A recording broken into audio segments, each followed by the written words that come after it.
Could you imagine fucking waking up to this every morning?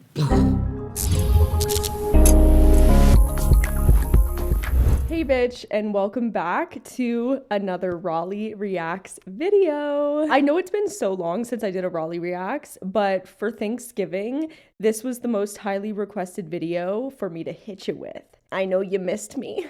And I know you missed these videos. If you are interested in extra content from me, you can become a channel member here on YouTube or check out my Patreon account. The link is in the description down below. Furthermore, I wanted to thank the show's latest sponsor, and that is Ana Luisa. I've worked with Ana Luisa so many times. They've been a sponsor of my show for at least the last 3 years, I believe, and they are just absolutely incredible. Every single piece of jewelry I have, swear to God, is from Ana Luisa. Even what I'm wearing right now, I've got their new stackable rings. Their jewelry is 100% stackable. Layer it up, girl. It looks incredible. Some of these pieces I've legitimately had in my wardrobe for years. Not to mention that they also have a 2-year warranty on their jewelry pieces, so you don't even have to worry if something breaks or something wears. So when I tell you that Ana Luisa really is the perfect gifting solution for your family members or your friends this holiday season, I really mean it. Everything is ethically sourced. They care about the planet. They care about people. All of their jewelry is additionally hypoallergenic, waterproof, non-tarnish. And okay, you guys, this is Ana Luisa's biggest sale of the year, Black Friday. They have 30% off site-wide right now. So you guys can click my personal link. It's gonna be down below in the description to go and support Ana Luisa. You're also supporting my channel as well. And the best part is, if you guys purchase $130 worth of jewelry, you also get one piece for free. Click that link down below to shop Ana Luisa.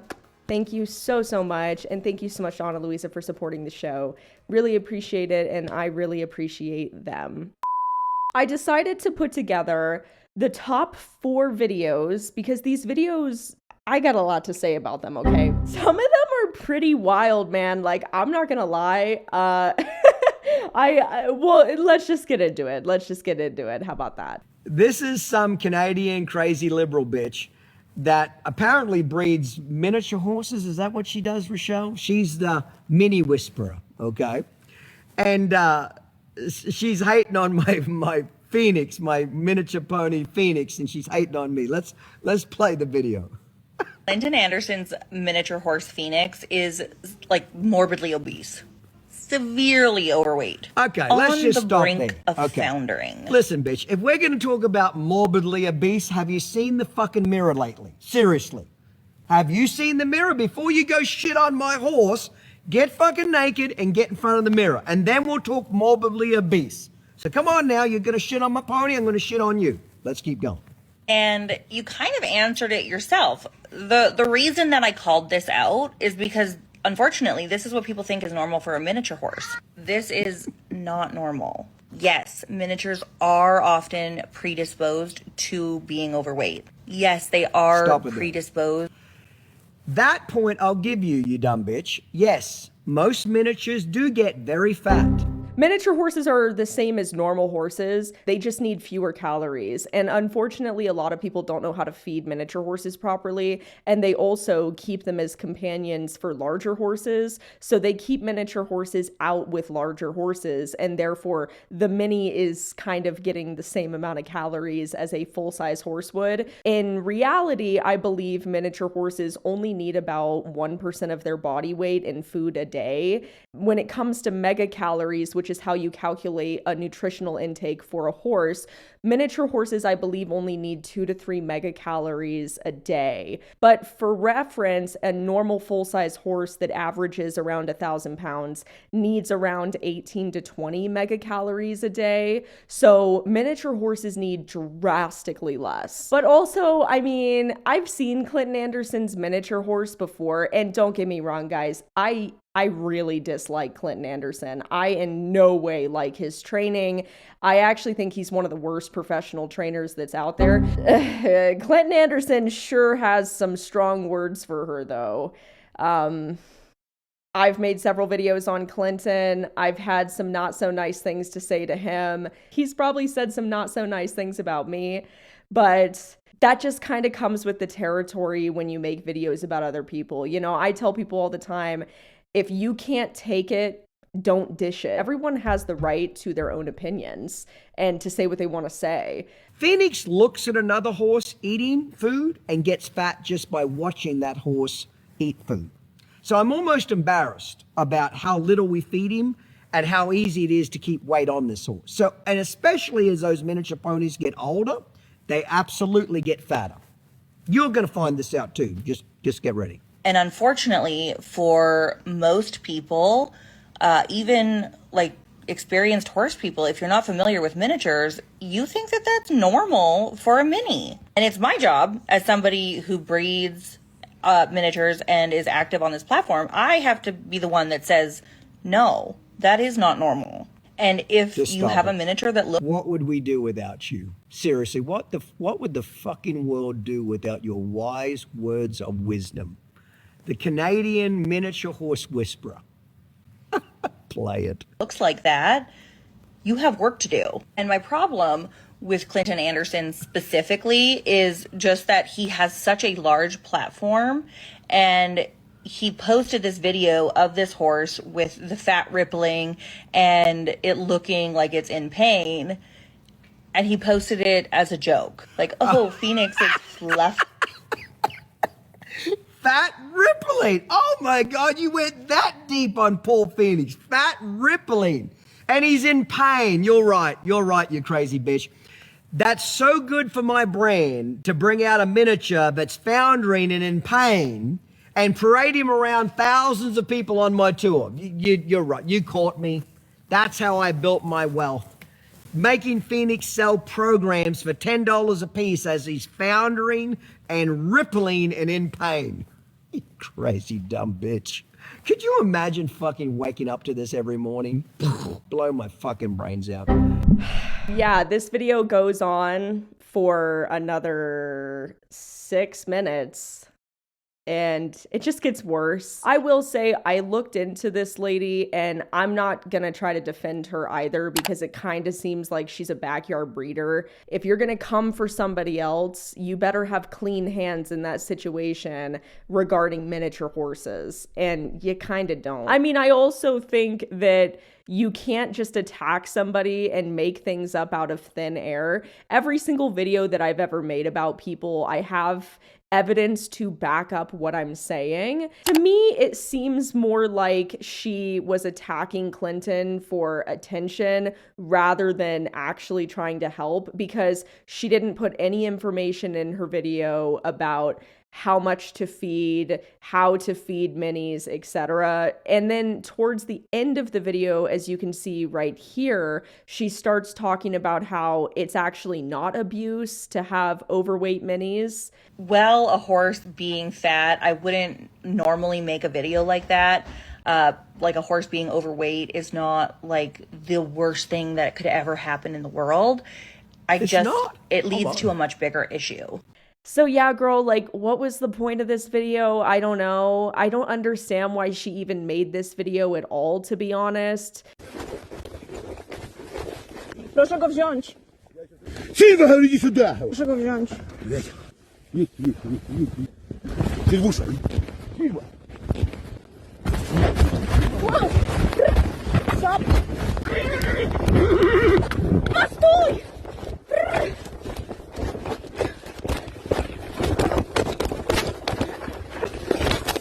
So this was the latest dog attack on a horse. I've reacted to several. I'll read you guys her post. Sometimes I think, what if I got off when I saw the dog? Maybe I should catch the dog, got bit instead. In the end, we did our best, but that's not a happy ending. And then she goes on to say at the bottom that she basically filed in court to press charges or maybe a lawsuit. I hate playing Monday morning quarterback when I watch these videos, because the thing is, nobody truly knows what they would do unless they were in that situation. It's a very specific situation. However, I want to give my take on this, my 2 cents, because for those who know, Link and I were attacked by an off-leash pit bull. This was several years ago. It's why I don't like pit bulls. Honestly, when it comes to my opinion on dogs in general, I really don't like dogs. And I'm being honest. I think that 99% of people that have dogs don't know how to train them and don't know how to handle them. But when it comes to dealing with dog attacks and off-leash dogs, generally, my rule of thumb when I come across an off-leash dog is that if the owner does not recall the dog by the time I'm within 100 feet of the dog, I usually get off. The reason I always get off is because it's for my safety in advance in case my horse does spook. I'm not in a situation like this where I would need to do an emergency dismount, but also so you can put yourself between your horse and a dog and you can physically stop or control the dog. But I also, pro tip to everybody, I do not go trail riding without a GoPro camera or some sort of helmet camera because dogs are everywhere and 99% of them will end up being a problem because 99% of owners let their dogs off leash and have no recall. This horse is a vicious man-eater. He's bit about 4 people's arms off. Got their fingers a couple of times too. No, I'm just kidding. Everybody who comes into the barn thinks this horse is mean and nasty, and he's not. He's the kindest horse in the world. So why does he wear this? He wears this because he is a cribber. We hate cribbing collars. I don't want to keep a tight collar on him. You can see that he's just got marks from the collar. He has an old scar up here because he cribs every day, all day. And that's just how he is. This crazy muzzle, it fits right into our water buckets. He can eat all his feed tub, cleans up his grain every night, eats all of his hay, drinks the water, has no problem. So if you have a cribber and you hate seeing that tight collar on him, consider getting a grazing muzzle. It doesn't rub him anywhere. He doesn't have any problems with it. He wants his grain now, but yeah, he's not a man-eater. I would absolutely expect nothing less coming from a barrel racer on equine health advice that they know nothing about. This is a very classic example of treating the symptoms and not the actual cause. Cribbing is something that is mostly caused by stress. It's mostly caused by keeping horses locked up in stalls, which is where you most often see the behavior. It could also come from sexual frustration, like in Sox's case. But really, you guys, when you have a horse that cribs, you need to be speaking to a veterinarian to get to the root of the problem, because cribbing is a symptom of a problem. So by you just thinking my horse cribs, you're not dealing with the actual root issue. By putting a cribbing collar on or by putting a muzzle on, you again are not actually treating the problem. You're just treating the symptoms.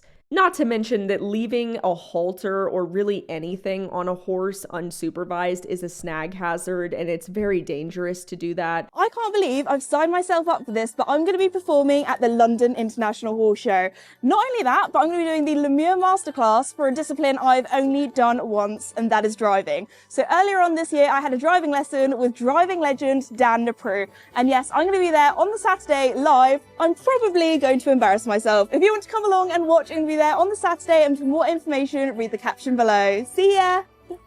Yeah, I mean, it's just really disappointing. You know, I can't tell if Esme is just choosing to be completely tone deaf or she just doesn't care. It's just really unfortunate. I think it's really sad to see one of the largest equestrian creators supporting FEI, especially right now in the climate that we're currently in, where they're allowing bloody horses to compete in competition. She's not only supporting FEI, but she's also encouraging her fans to go to FEI shows and do meet and greets. It's really, really sad to me to see a creator that is very unproblematic in general doing something that is very problematic. FEI is clearly using Esme to greenwash or purify their image, and it's just really tone deaf on her part. And I also kind of believe that she doesn't care about the climate that we're in right now when it comes to equine welfare, even though she pretends to be associated with equine welfare organizations. But that doesn't really mean anything, because Sir Mark Todd was, I think, the head of World Horse Welfare when he got exposed on my channel for relentlessly beating a horse in cross country, and then he had to resign. So just because somebody associates with a welfare organization inclusion doesn't mean they actually care about welfare. It could be more for just optics purposes, making them look good. But seeing this and seeing someone like her who has such a large following doing fan meet and greets at FEI shows and still being sponsored by Lemieux, I literally saw one of the most well-respected equestrian brands in the industry defend Charlotte, like go out of their way to defend her in a post on Instagram. I know you guys know who Lemieux is because they work with people like Esme. Over the past decade, we have worked closely with Charlotte and witnessed her contribution to the sport of dressage. It is crucial to remember that behind it all, Charlotte is a real person, facing unprecedented pressures and challenges. Unprecedented pressures and challenges. The bitch was abusing animals. She was caught red-handed abusing a horse. I love how they're trying to make excuses for her and her abusive behavior. Embarrassing. Don't support Lemieux. Don't support any equestrians that support Lemieux. So for Esme to still be sponsored by a company that is so horrible like Lemieux and still be repping their products and then also still be going to FEI shows and doing fan meet and greets there and encouraging followers to go to FEI shows, it's just so tone deaf and kind of pathetic. All I have to say on that is don't support creators that support FEI and don't support creators who support really bad brands that also support FEI. So anyway, guys, that's it for today's Raleigh Reacts video. Again, happy Thanksgiving. Thank you all so much for almost 400,000 subscribers. And thank you again to Ana Luisa. Don't forget they have that amazing 30% off Black Friday sale.